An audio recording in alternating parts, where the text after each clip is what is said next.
in a cage, lad, it's 1-on-1.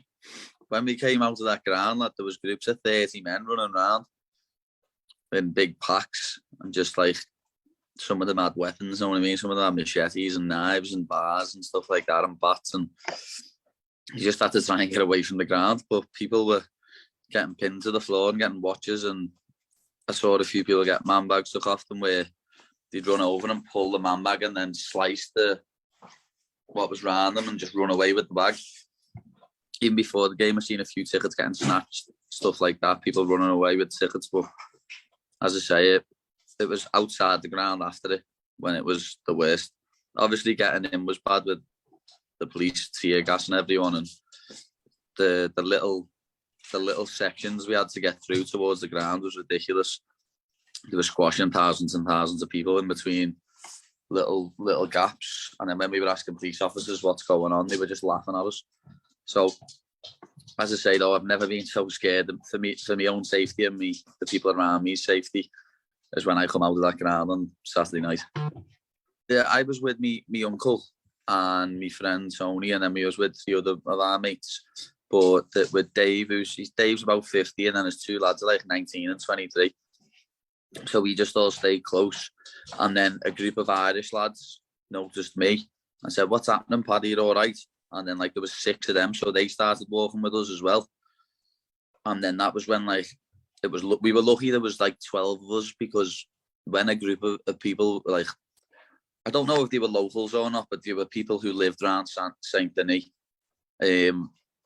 Like they'd look at us, and when they see there was that many of us, they wouldn't really pick on us, and they'd like run past us and scream in our faces, "Hala Madrid," even though they were French.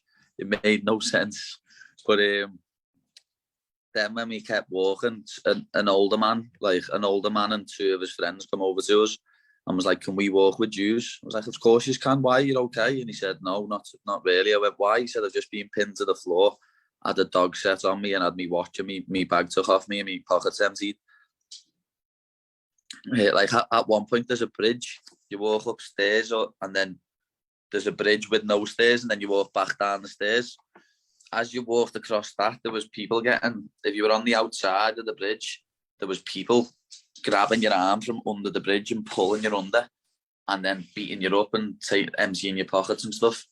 It was seeing people with machetes just running around. Like, I've been saying this for the last few days, the only thing I can compare this to is something like The Purge. Seen the movie The Purge, where you can do what you want for 12 hours. That's what it was like. That's what I feel it was like, The Purge. There was no laws for 12 hours. You could do what you wanted. I didn't see many, to be honest, no. The first time I seen police was by the Liverpool coaches, which was like a 20-minute walk.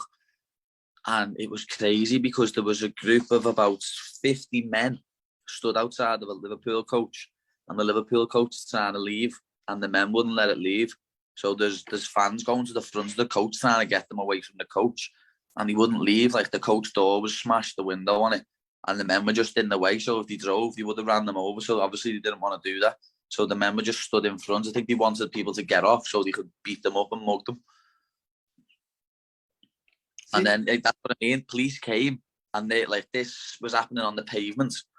And instead of the police walking down the pavement and stopping it all, they walked along the road and walked straight past it. I don't understand how someone could get 40,000 tickets made within 3 weeks. But like, who's making these fake tickets? Someone just going, tickets. You know what I mean? It doesn't work like that. You've got to print them. You've got to get them done. You've then got to sell them. Just putting something on social media, you're not going to sell 40,000 tickets. You know what I mean? You'd have to have a proper website set up and all that, and it's illegal. You can't do that. It's just, as I say, that's illegal, and you get arrested for it. But what politicians do every day is illegal. They lie, they cheat, and they rob the public. But it's okay. Lies. It's complete and utter lies, and he should resign from his job because he's disgusting and despicable. Like, it's an easy scapegoat to use, the Liverpool fans. But as the steward, when I walked in with my ticket, I'd got off the Liverpool Football Club. The steward tried to tell me, my ticket was fake. He used the pen on it and said, that's fake. And I called him out straight away. I said, it's not fake. I got it off the club. What are you talking about? And he went, oh yes, okay. And give me it back. So I think they must have done that to several other people who've like been scared and they've took the ticket and then they would have sold it on to someone else. Took tickets off people saying that they were false tickets when they wasn't. Like I think it happened to Andy Robinson's friend. Know what I mean? Like I've never heard nothing like it. He kept it like Andrew Robertson. They kept his friend's ticket. His friend didn't get in. Like as you said about the Metro. At the Metro, a man I know, one of my friends from around the corner, Mogsy, he was in the train station and a man come over and like he was with his 14-year-old son, by the way. A man come over and got in his face and he was like, well, what are you doing, mate? Get him and pushed him away from him. And then he said, I thought he tried to slap me.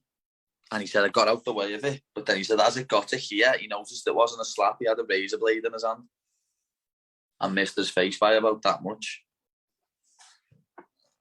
I'd never go back to that stadium ever again. I've said I'll never go to Paris with the missus. They say it's a romantic place, but after that, I'll never take her there. If it did, I'd stay in the centre and I'd stay for like 1-2 nights tops, see the Eiffel Tower, see the Louvre, and that's it.